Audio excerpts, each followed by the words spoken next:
Olá, aqui quem fala é Beri Adams, uma das editoras responsáveis da revista Educação Ambiental em Ação, e com muita alegria estou de volta com mais um podcast que tem o objetivo de promover algumas reflexões sobre as nossas ações, como elas interferem no meio ambiente e qual é a maneira que nós temos para melhorar estas ações de forma que possamos minimizar os impactos que causamos no meio ambiente.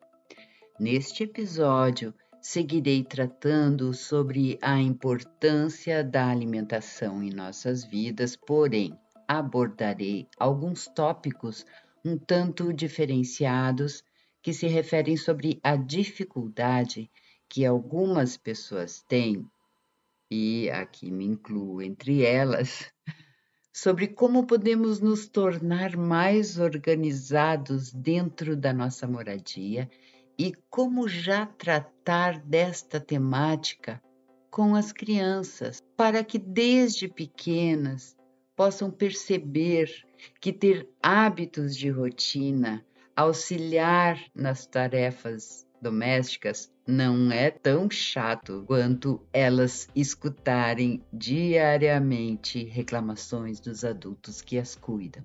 Já arrumou o teu quarto? Que bagunça é essa?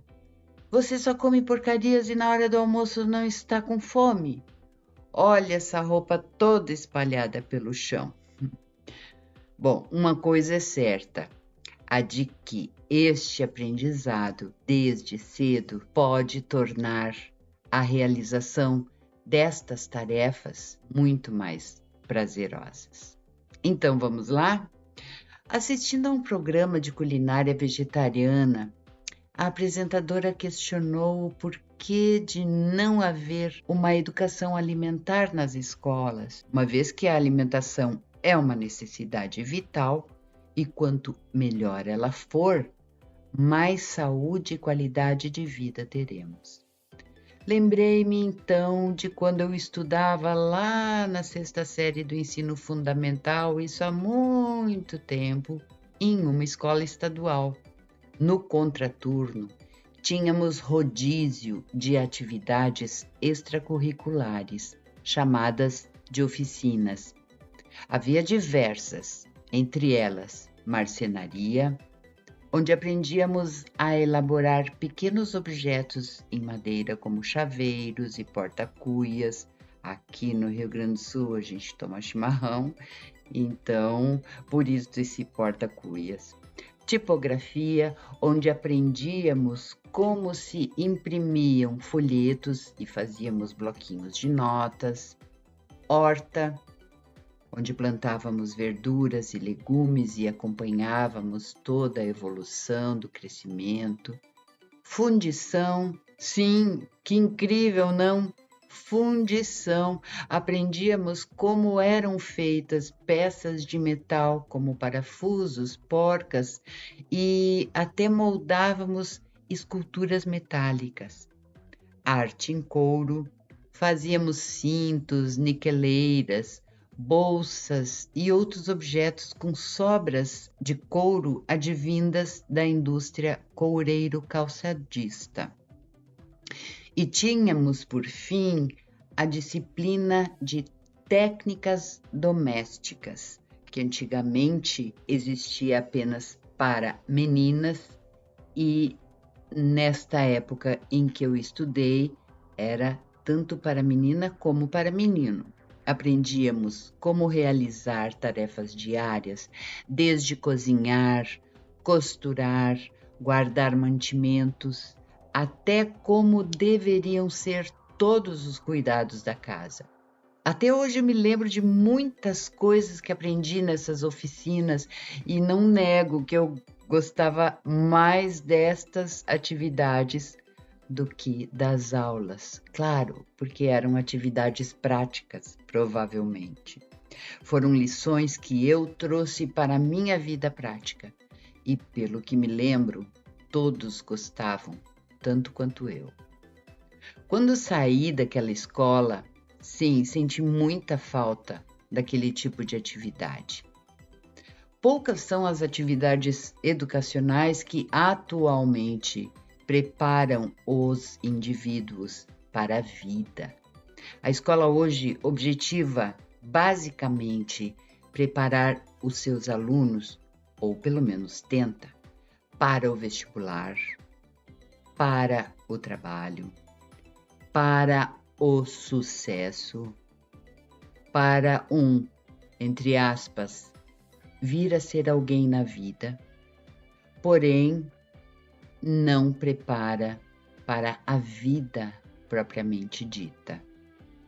Vejamos bem, se a gente não sabe bem como as coisas funcionam, nem como devemos cuidar da nossa própria casa, do nosso alimento, do nosso organismo, e se não temos consciência da importância desses cuidados ditos domésticos para uma vida com qualidade, então como vamos respeitar e dar valor ao que temos e fazemos uso, se essa temática é completamente ignorada na atualidade?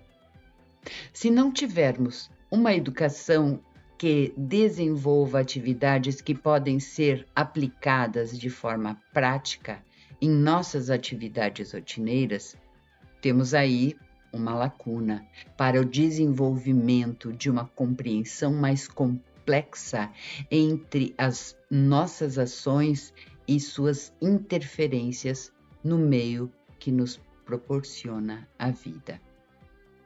Precisamos aprender de forma prática, saudável e sustentável a viver no dia a dia para podermos perceber que cada atividade nossa interfere no meio ambiente.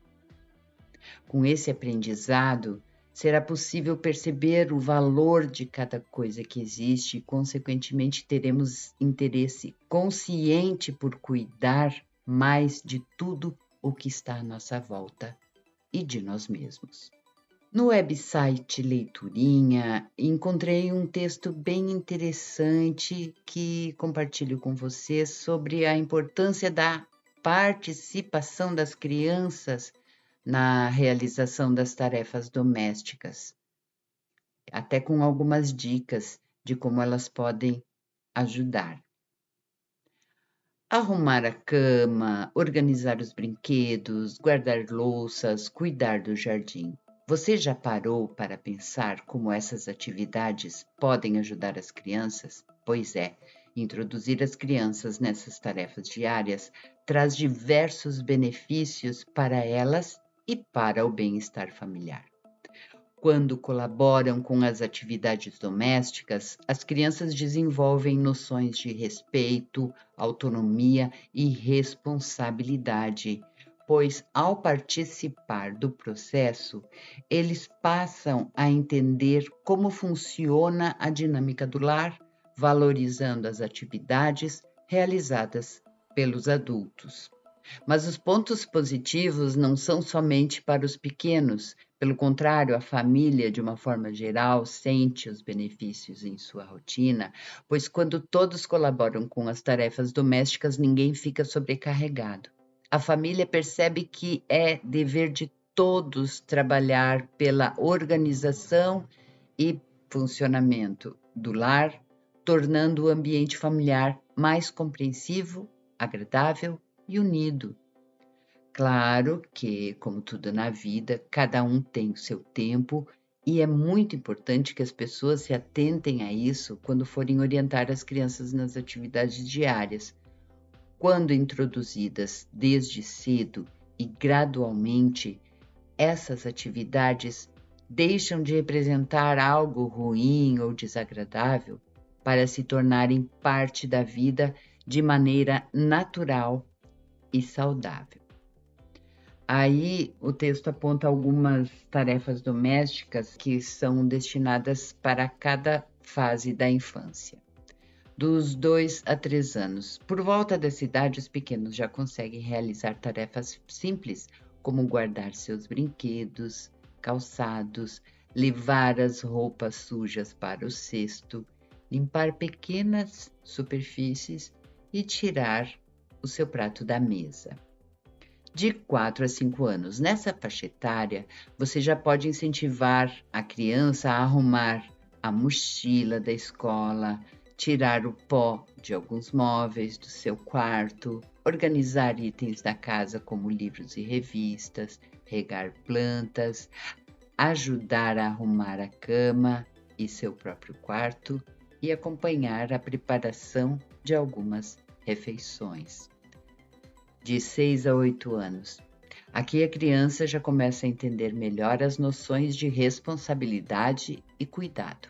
Então, você pode orientá-la a esvaziar o lixo do banheiro, ajudar a estender e retirar roupas do varal, a lavar louça, varrer partes da casa, do quintal, guardar compras, ajudar a organizar armários e preparar algumas refeições.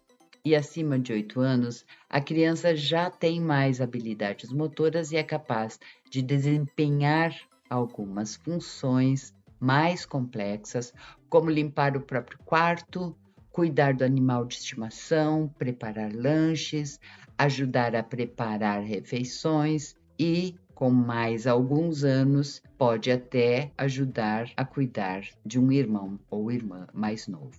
Vale lembrar que é importante que meninos e meninas aprendam e ajudem nas tarefas sem distinção. Também ressaltamos que o acompanhamento de um adulto responsável é indispensável. De acordo com cada idade, os adultos vão sentindo a necessidade de supervisionar mais ou menos as atividades. Mas é preciso sempre estar atento e por perto.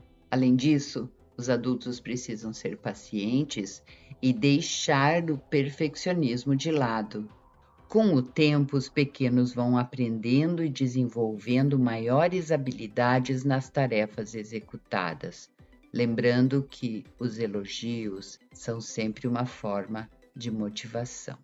No site Canguru News, eu encontrei outro conteúdo sobre o tema que pode contribuir para ampliar esta reflexão, que diz o seguinte: auxiliar os pais nas tarefas domésticas faz muito bem para as crianças, pois as ajuda no desenvolvimento de habilidades, na percepção dos seus interesses e também na formação de noções de responsabilidade, cuidado, autonomia e independência.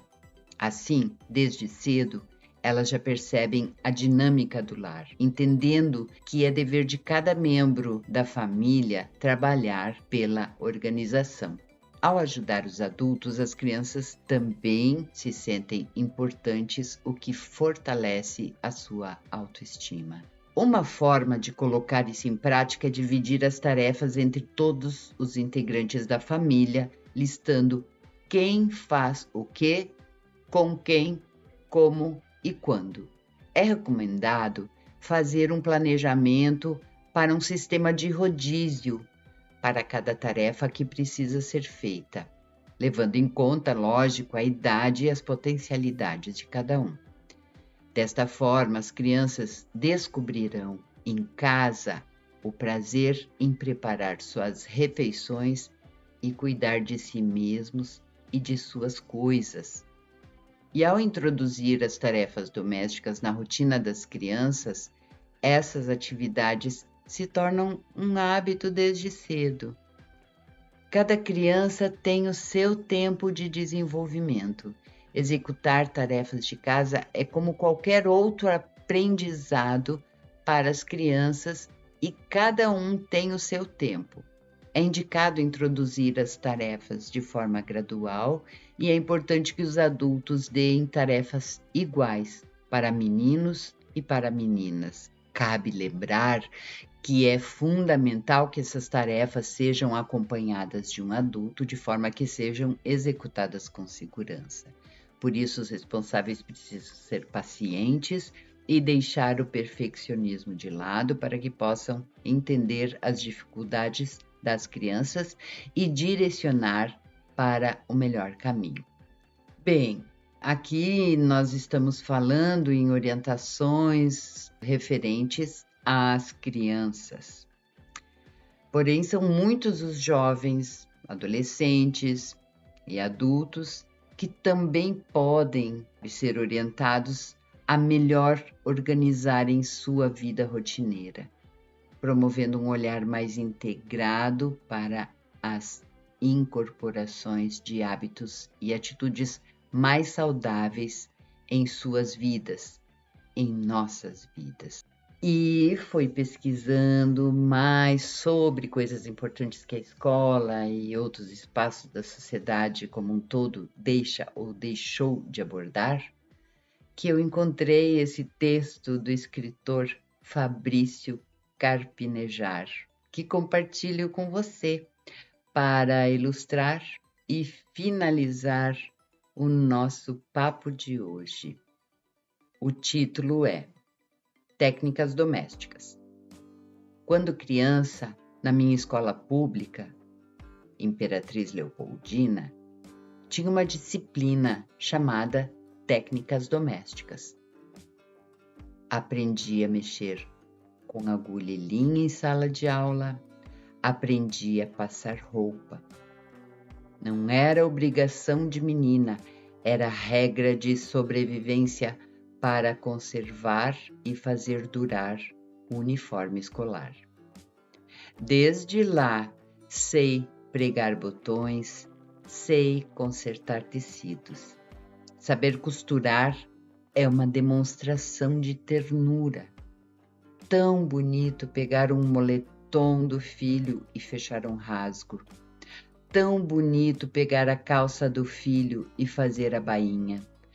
Tão bonito ver um botão solto da camisa do filho e arrumar em poucos minutos porque ele está atrasado.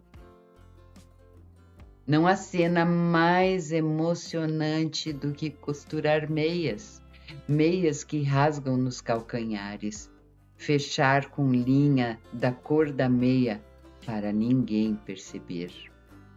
É muita esperança não jogar fora um par de meias e oferecer uma segunda vida para ele.